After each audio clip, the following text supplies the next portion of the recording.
Good morning and happy Friday, everybody.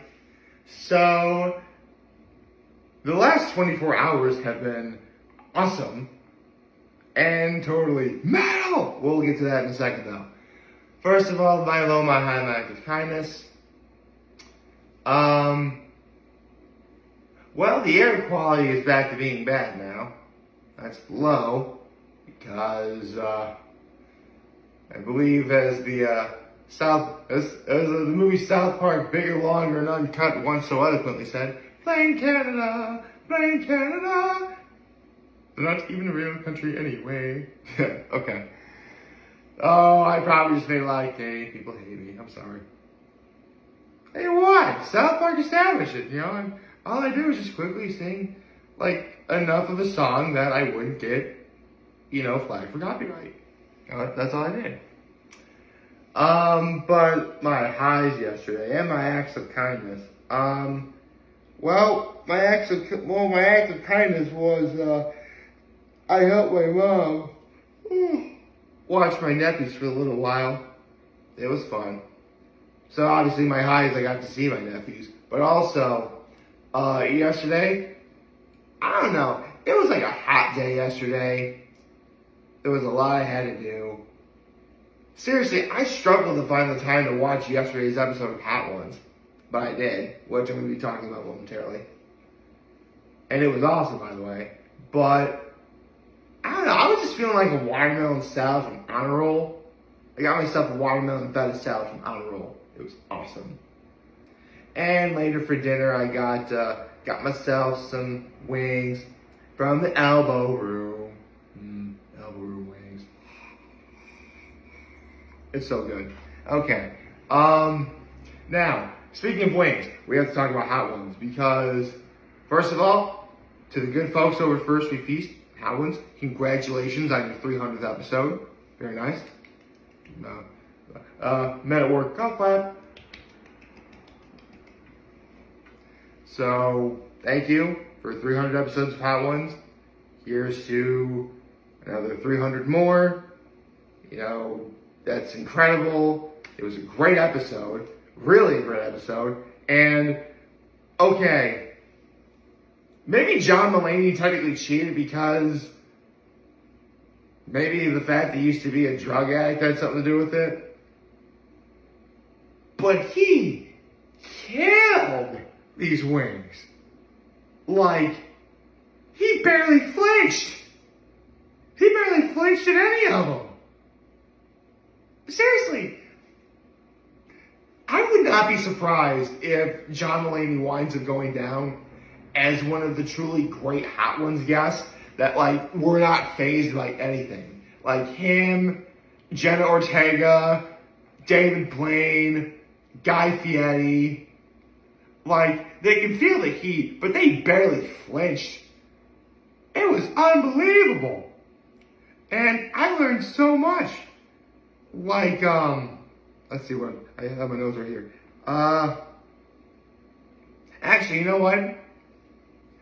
This is a very important thing I learned. Cause Sean asked, cause when it comes to writing new material for a comedian, does media scrutiny have a huge impact, good or bad? And technically you could say it does, but honestly, and as John Mulaney puts it, cannibalizing your own life as a comedian, that's great for, writing new material.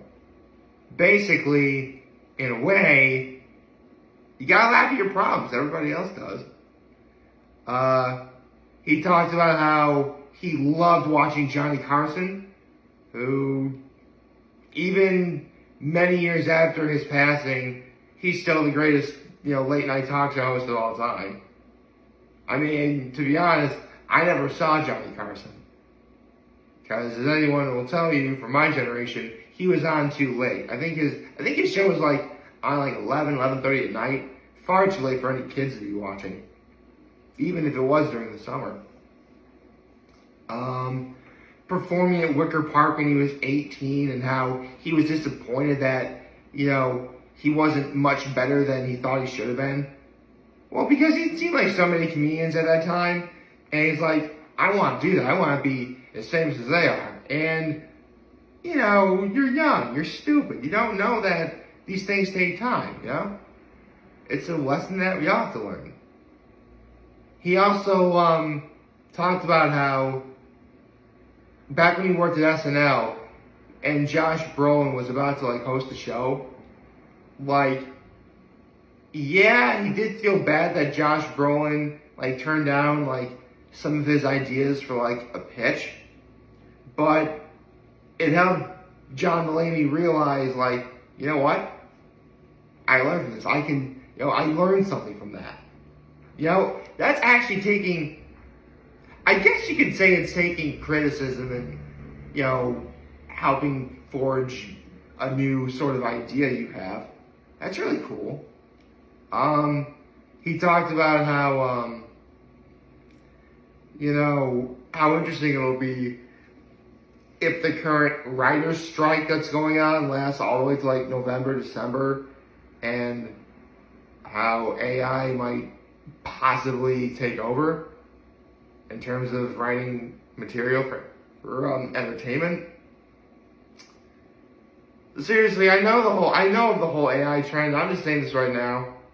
If you're using AI, please be careful. Let's all be smart about it, please. You know, it's like what Archer said. You're like, do you want Skynet? Because this is how you get Skynet. Okay? So just be worried about using AI. Let's see. He talked about the origin of Grandma's Got a Boyfriend. Because his grandma literally had a boyfriend. And it was awkward. And that was funny.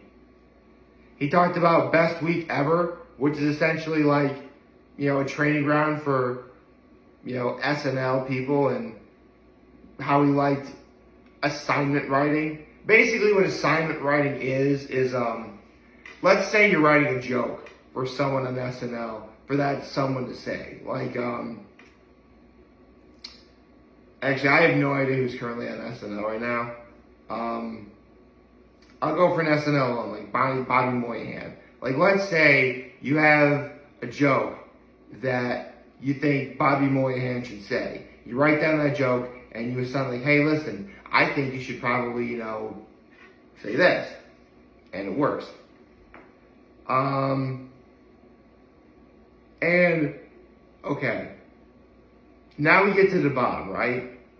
And he talked about his Mount Rushmore of comedy albums.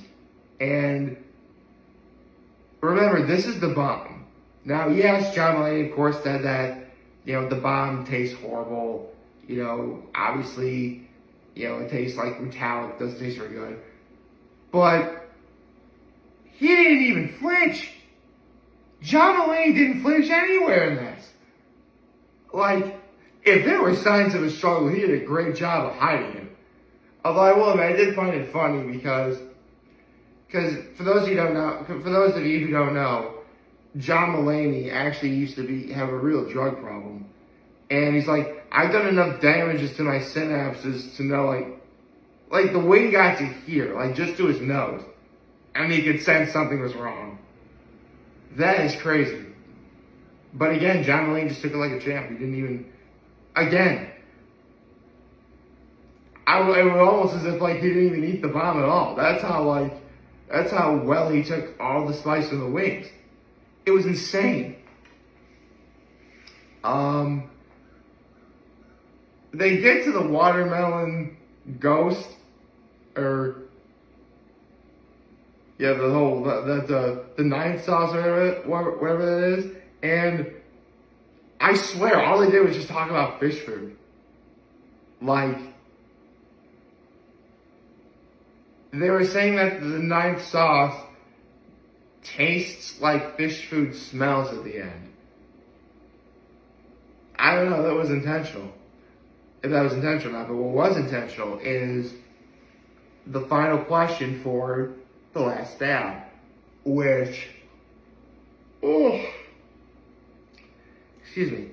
For those of you who don't know, John Mulaney recently came out with a stand-up special, Baby J. You should check it out on Netflix. It's really funny. I saw it. I laughed my head off watching it. Highly recommend you watch it. And in that special, John Mulaney talked about just how, like, deep in the struggle, I guess you could say, of drug addiction that he was in. At the end of the stand-up special, he talked about an interview he had with a person by the name of Fraser Tharp.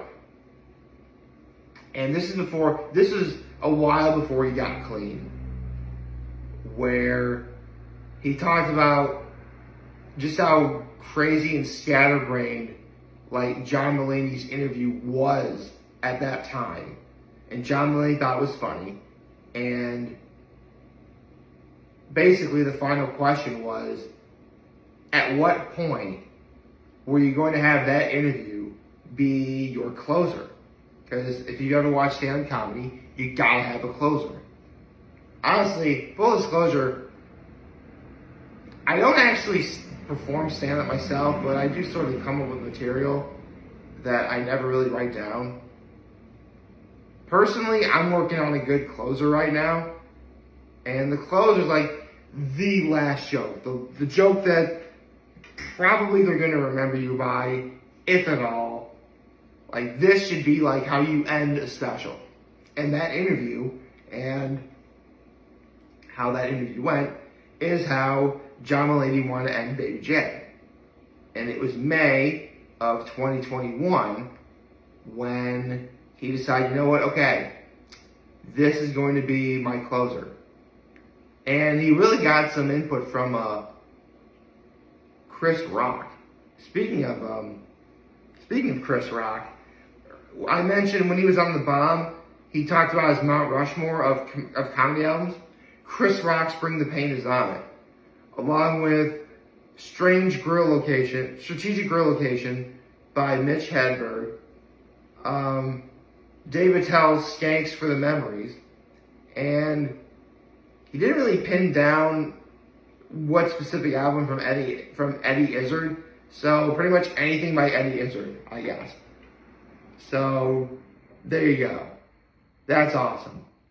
So John Mulaney, it's good to know that you are a clean person, you're recovered, you're an inspiration for a lot of people, and naturally I wish you well, good health, and continued success going forward. Congratulations on making it through the wings of death. Once again, to the good folks at Hot Ones at First We Feast, thank you and congratulations for 300 episodes of Hot Ones. You know, you deserve all the credit in the world for what you do. Thank you. Now let's get to the thing I'm really excited about as well, because in the last 24 hours I saw a movie. Specifically, I saw a movie at around 4:20 this morning. It was a movie that premiered on Netflix. For those of you who don't know, whenever anything premieres on Netflix, it's not like midnight on the day it's supposed to premiere. No. It has to premiere at like 3 o'clock in the morning. Like all hours of the night. And I knew I wanted to watch this movie because I remember watching the trailer for this movie, and I'm like, I must immediately see this movie. The movie is called Nimona, which is actually based on a graphic novel. Yes. Yes, the 2015 graphic novel of the same name by a person by the name of N.D. Stevenson.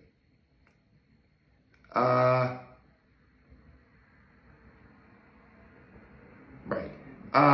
Looking at my notes right here. Now, I remember watching the trailer for this movie, and I immediately fell in love with the character of Nimona. I thought, like, this is a female protagonist that is the kind of, she doesn't want to portray herself as like a hero, at least until the very end of the movie, but this is the sort of main character that the world needs right now. Really and truly. So basically, in a world where like medieval fantasy and science fiction come together,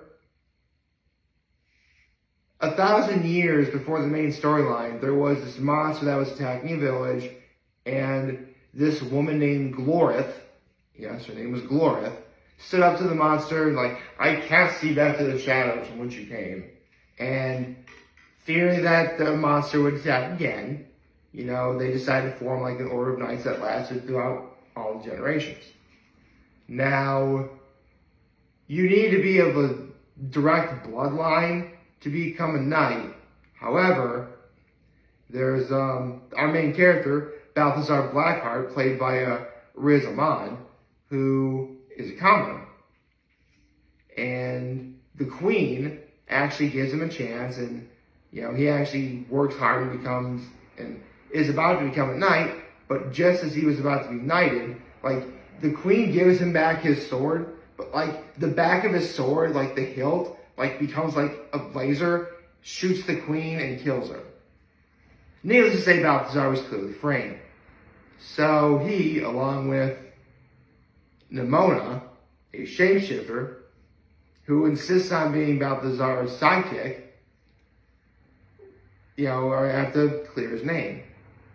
Now, right off the bat, you know, I'll save my favorite part of the movie for last. The cast of this movie was incredible. Riz Ahmed, Balthazar Blackheart, he was great. Eugene Lee Yang from the Try Guys as Ambrosius. Glorious descendant, by the way. Okay, Eugene, fan of your work. You're awesome. Love you on the Try Guys. Shout out to the Try Guys, by the way. The Try Guys are awesome. Like, dude, if this is what you do when you're not in the Try Guys videos, please do more. But not too much more. I mean, we want to see you in Try Guys videos. Come on, man. We love you, Eugene. We do. Seriously, like, you really, like, watch the Try Guys stuff even before the huge scandal that happened. Like, Eugene's journey from, like, coming out to, like, where he is now is very inspirational. Like, a lot of people can really see his story and take notes from it. You know what I mean? It's awesome. Lorraine Toussaint as the queen, she was great up until her character died. But the time she was in, she was great. Francis Conroy as the director, who, spoiler alert, is the one who framed Balthazar. Like, not since the High Evolutionary in Guardians of the Galaxy Volume 3 have I ever wanted to see a villain just straight up die. Like, really die. Like, okay, like, Beck Bennett as Sir Thodius, yeah, you want to punch that guy in the face, but at least he was, like, redeemable. The director ever, like, I want to see this woman die horribly. Specifically with fire. Bonus points if the fire is the result of a huge explosion. And thankfully that does happen to her, so I was happy with that. The good guys win, the bad guys lose. So, remember kids, you always want the bad guys to burn. That's what you should do. Okay, you shouldn't do that, but seriously, bad people deserve their comeuppance, and honestly, it was really great to see the director die. It really was. The rest of the cast, the side characters, RuPaul is in the movie. I'm like, is that RuPaul? I give the credits. It is RuPaul. Hi, RuPaul. I've been a fan of RuPaul's ever since he was Mr. X in Amphibia. And, I mean, listen, RuPaul's character in this movie really is more like a cameo, I guess, but for the time he was on screen, he was good. Although, he was so awesome as Mr. X in Amphibia, let's be real here. But let's get to my favorite part of the movie. My favorite actor in the movie, my favorite character in the movie, and easily the best thing in this movie, for me, is the main character, the title character, Nimona herself, played by Chloë Grace Moretz. Oh my God, I'm so happy to see Chloë Grace Moretz in a movie where she really is able to do what she does best. Just act like a total badass. Like, okay, I've been a fan of hers since she was Hit Girl in Kick-Ass. Obviously, this movie's PG, so she can't quite really do the things that, well, really not do, but say the things she would say in Kick-Ass.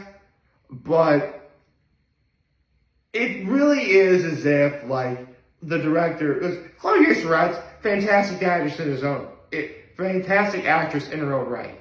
Trust me, someday that, I was not to call her a little girl, she's 26 years old, that woman is gonna win an Oscar someday.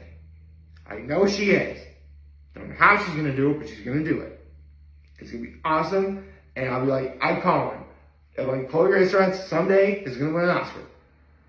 I'm not for this role, obviously, but someday she will. And they just say I'm a fan of her work.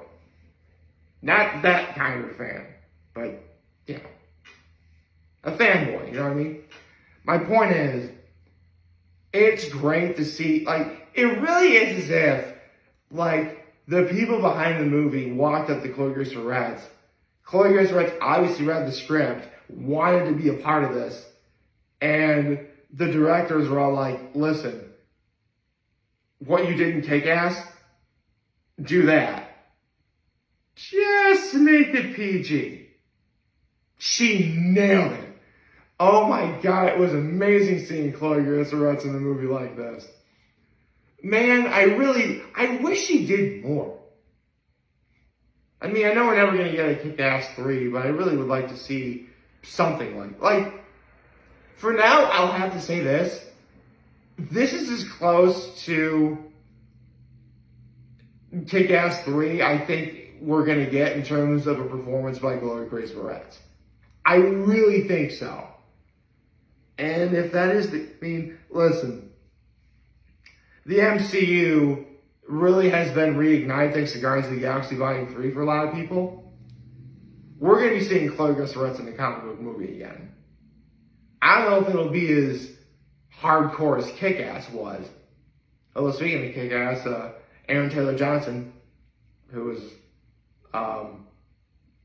Quicksilver, is also now Kraven the Hunter.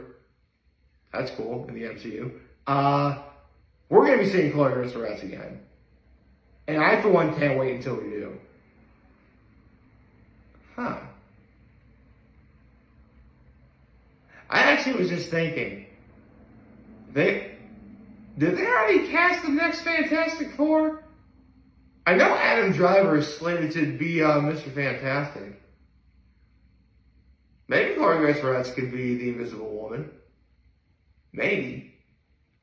I can see that. She definitely is more than capable of doing that. Although, yeah, Chloë Grace Moretz, you slayed this movie. I mean, don't get me wrong, we all know a movie is only as good as its villain. The director saw, I don't want to give away, technically I already gave away, how the fact that she is the main villain and how she framed Balthazar. But this movie is just so good, I don't want to give away too much. Seriously, I know that a movie is only as good as its villain, but you need a great title character to really carry it through. And Chloë Grace Moretz as Nimona, you slayed this movie. In fact, this is straight up your best performance since Hit Girl and Kick-Ass. Now, if only we could see you do more of that. And possibly not PG. I mean, listen, the PG rating doesn't really mean anything. They really could have made this PG-13 and I don't think anybody would have cared. I mean, listen. The only reason why they didn't make it PG-13 was because they didn't really have any aggressive swear words. Or, to my knowledge, any swear words at all. They say sucks in the movie. And they say, oh my God. But no swear words. Although they did try and do a whole thing where at the very end, Nimona appears and I was like, holy sh! And then, it cuts to credits. They did that. But all in all, this is a good movie. I highly, right, if you have a Netflix account, go watch Nimona. So, in the words of Nimona, something, something, something, we win. This movie was so metal. You gotta emphasize the metal, otherwise, don't bother. I hope you like this video. If you did, like, subscribe to the YouTube channel, follow me on social media. As always, I'm very humble in this video for all of you guys watching Joe for name. Hope you have a wonderful, wonderful, wonderful Friday. And remember, if you guys want to talk, I'm going to be here to let me know. I'll be back. Take care and make good choices. 607 all day, baby.